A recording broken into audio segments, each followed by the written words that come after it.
everybody. Happy Good Friday. Boba says hello. Hello.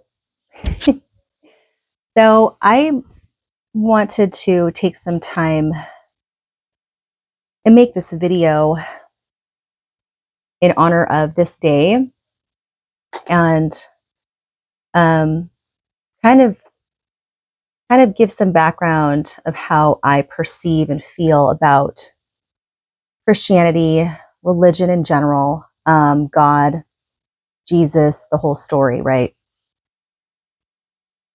So I do personally believe in God. My belief and feelings and relationship to him is not the same as a typical Christian belief, the way I view it. And so it's very different still. But nonetheless, I still feel and believe in it personally. I believe that God is separate from Jesus. And I know there are some Christian beliefs out there where they believe that Jesus is God, that they're the same person. I think that's obviously we're all entitled to have our own opinion on that, but I personally feel that they are two separate entities, right? Souls. And first off, I'll explain why I believe in that. I believe that Jesus is more like our brother. He was like our big brother that came down to set like that example. I always use kind of like, I look at it as the family dynamics. So within a family where there's a mother and a father, there's siblings, the children or whatever, we are like the immature children, souls, right? That come here, and we have our creator, our father, and our mother. And of course, in ancient times, they believed that the sun was the father, the actual sun in our sky, and that earth, Gaia, is our mother, right? I mean, there's so many different things in history and all that kind of stuff, religious wise, and belief systems, which I feel all is connected. But anyways, going back to the subject of Christianity. So I personally believe that Jesus was not perfect. And that's another thing too to point out for me personally, that the reason why I think they're separate and not the same is because in order to be living here, there's no such thing as perfection. You can't attain that. So if God came down here and, was able to become perfect in some way, that would go against everything that this life, this whole matrix is made of, in my opinion. And yes, miracles happen, but that type of a thing, no. I haven't seen it. I haven't witnessed anything else like it. And not only that, but I believe that God has created us to be able to attain growth in our souls, but we are not meant to perfect every aspect of ourselves. Which leads me into the thing of where I also believe in reincarnation theories in past lives, along with believing in God as well, because of that very thing. But then where I get stumped on myself is, okay, well, how long did it take for God, creator, to reincarnate before he was able to make worlds of his own, make and create a world of his own? How would one determine getting to that spot? And I know there's other texts out there that talk about, the different hierarchies, like archangels, and there's different levels and all that stuff. I've looked and read about some of those things and watched, a lot of audio and videos about that. And there's just so much so many different avenues to go down. But essentially, I believe that God is like my dad. He's not my earthly dad. I had an earthly dad that was in this life cycle, that played his role to be my father on this earth, in this matrix, in this time. And then I have my eternal father, which is always there, always present, always going to be around, but I just can't see him. I can't physically see him. I can be aware of his presence, but I just, so, and then Jesus, I think that it talks about his beginnings, in the Bible, right? Or in the New Testament. And it talks about how he was born in his early years, carpentry and all that, but it doesn't actually ever go in depth about, there's like a period of time where it doesn't cover anything that happened in his life. And then all of a sudden he became a healer. And my theory is that during that time, he was making a lot of mistakes. Maybe he rebelled. Maybe he had a really low point in his life and he hit rock bottom. We don't know what happened because it's not covered.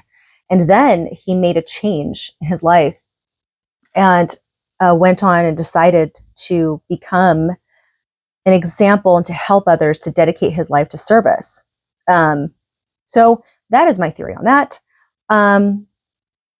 But like, Bobo, what do you think? What is your theory on it? Yeah, I just think that he was like the best big brother that you could have, to be an example for his younger brothers and sisters, and giving them a kind of like a demonstration that there is unconditional love out there, that it does exist, that we can have the ability to change ourselves and become better people, better souls. And I also keep in mind that even though they say he was a martyr, yes, to us on the outside, he was a martyr. He chose that path. He knew. He was well aware of what was going to happen to him, and he accepted it, and he chose it. He took accountability for it. It wasn't something that he did against his will. He did it willfully. So therefore, does that still make one a martyr? If they willfully chose. So on this day, I do, my part in remembering his example and how his story inspires me. And I do get much inspiration from his story. And I admire the good qualities and service that he really lived. And yes, there's a ton of mysteries in life. And I don't feel we are ever going to fully know for absolute sure about anything, but I always say that, right? But it doesn't hurt to speculate, and it doesn't hurt to try and make theories and think about how it can make sense to you. I think it's important for us to have structures of structures of morality, and I think it's very crucial for us to have some kind of guidance. Because it's like that whole saying of, people who have lived the life and they gain wisdom through experience, but it goes to waste when it's not being taught. And it's like when in the family, how the bears, they teach their young how to fish. They don't fish for them. Teach them how to fish, they can do for themselves, but it's also teaching them a structure, something to help them survive. So I think that not only applies to survival in the physical forms on the most animal of levels, but I also believe that applies to spiritual levels, more moral levels, integrity, and all of that. Everyone will look at it differently, of course, but that is the beauty of life, and that is also the double-edged sword of life too. And I feel that I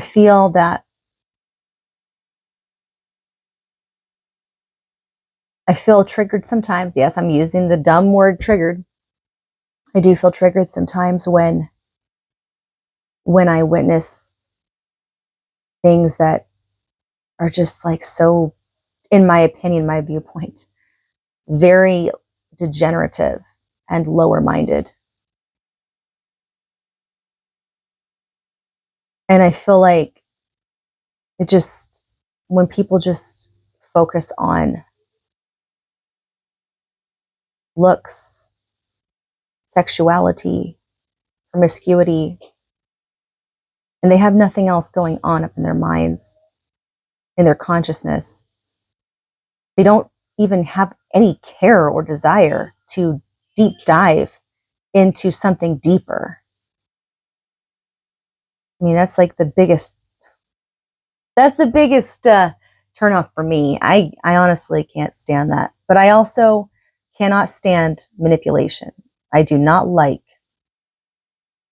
when people try and manipulate. So I don't know why I went to that, but I'm basically just having a conversation by myself right now.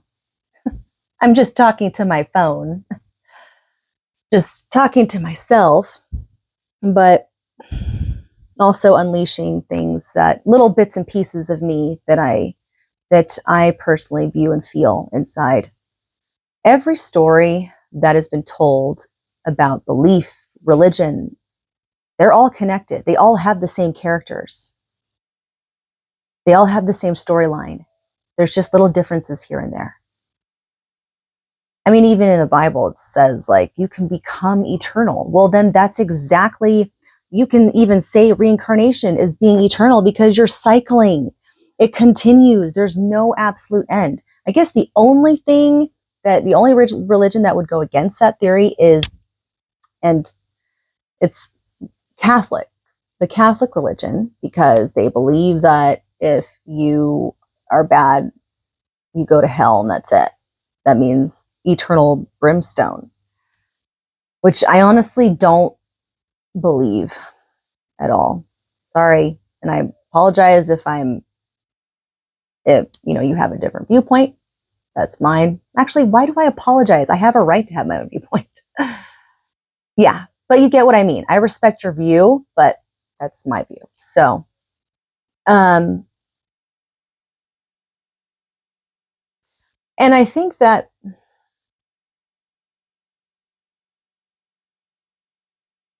sometimes we get lost in just looking at the surface of religion, which I get. It makes sense because it's man-made, essentially, right? So you always have to be aware of all the little tricks and messages that are just done to fearmonger or make you brainwashed to believe certain things. I take all that into consideration. I do. So that's why I have not subjected myself to one thing only, because of that very reason. But I also do believe that there's legitimacy in them too. I will not turn completely averse to it. And yes, there's certain things that I am guilty of being completely against and turned off by, which would contradict my true belief to be open and be able to see all different sides of things. But it just depends on certain things anyway. But I guess that would be categorized as personal preference. On a personal level anyways, that's when it triggers me. But on a collective level, as long as it's not threatening, I can see how others can have completely different viewpoints on some things. I'm probably confusing the heck out of you right now because you probably have no idea what's going through my head right now when I say these things. That's another thing too. It's like my mind, so many things go through my head like very quickly. And it's almost like the words can't keep up with it. And it's hard for me to dissect, okay, that just came through my mind. So I'm responding to what just went through my head. And so, but yeah, I believe that God created the stars. He created astrology. He is the king of astrology. He made it as a map. It's like a note from your father, from your dad. Hey, I'm sending you this to help you, to guide you, because I'm not going to be physically there with you. So I gave you the stars. I gave you this map to help you make better sense of things if you so choose to. Not everybody does, obviously, but I think it's there for a reason. I think there's purpose there. And hey, I also understand that I could be wrong about whether God even exists. But that doesn't change what I believe and what I feel. I personally feel that he does. And I've had experiences in my life where he's shown that to me.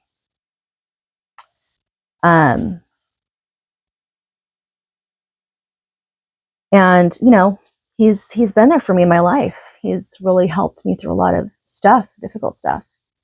And some people that don't believe that God exists can say, well, you were just lucky. That was just circumstantial, coincidental.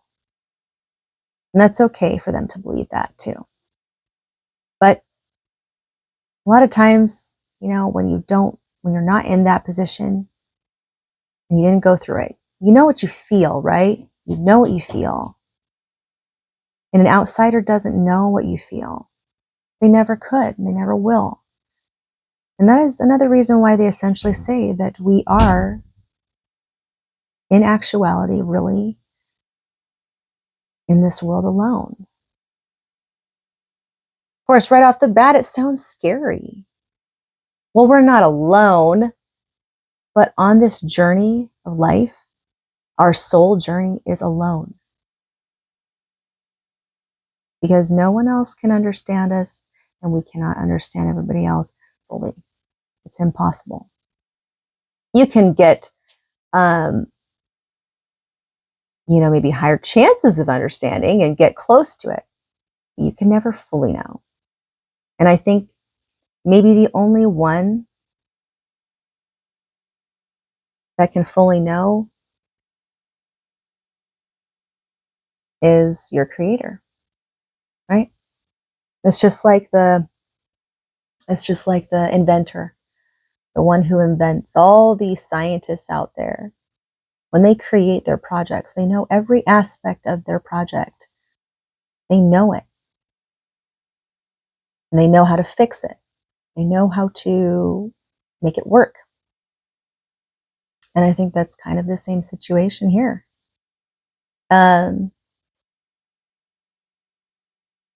I can go and branch off on all the other things that can go in line with it, but because, then there's the alien theories, there are these Anunnaki theory, there's Anunnaki theory, right? There's definitely that. Mars, what was Mars before? Was Mars Earth-like before? And are we going to end up being like that someday?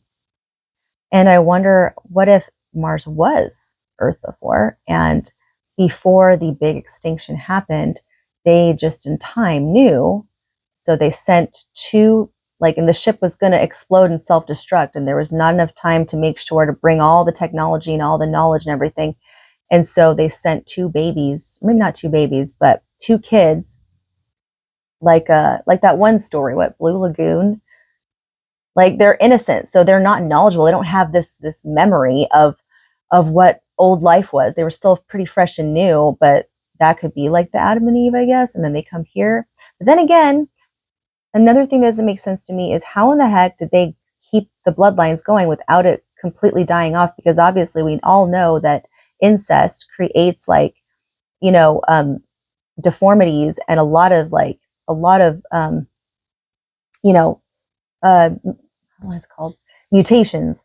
So then that's another thing that I'm always like kind of wondering about, like how that would even be possible then.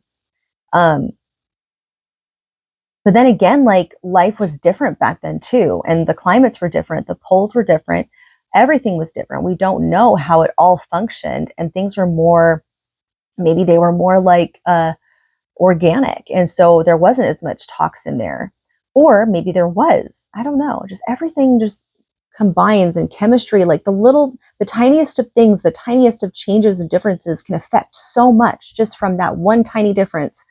And I think that there's something that we're missing here. I mean, obviously I think that we really are missing a lot of stuff here.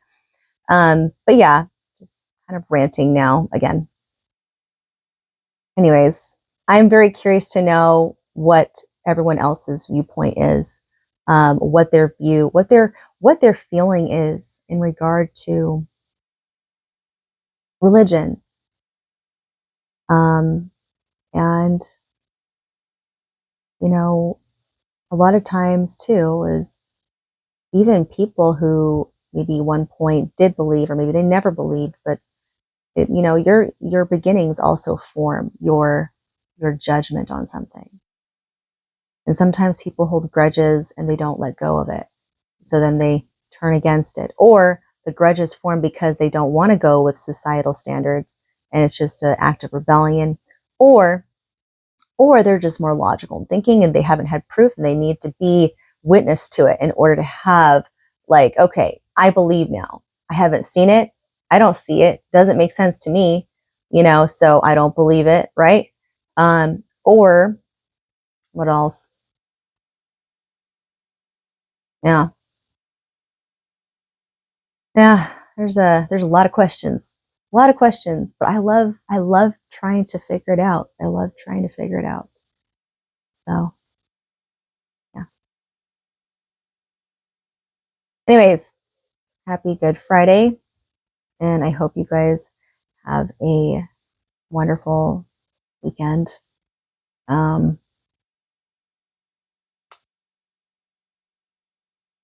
I'm very lucky to have what I have in my life.